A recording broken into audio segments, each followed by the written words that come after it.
Hi friends, welcome to our channel.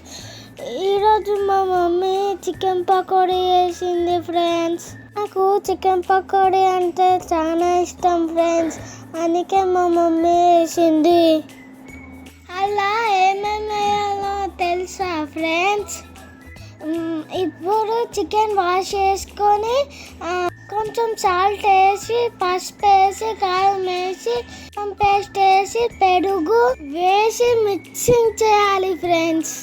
Half an hour తర్వాత oil వేసి fry చేసుకోవాలి friends. ఉల్లికలర్ వచ్చేదాకా డీప్ ఫ్రై చేసుకోవాలి ఫ్రెండ్స్. పాక్ నూర ఫ్రై చేసుకొని పెట్టుకోవాలి ఫ్రెండ్స్. మిర్చి నూర ఫ్రై చేసుకోవాలి ఫ్రెండ్స్. మిర్చి వేసుకొని, కరివేపాకు వేసుకొని, నిమ్మకాయ వేసుకుంటే తినండి ఫ్రెండ్స్, బాగుంటుంది. Subscribe my channel. Thank you.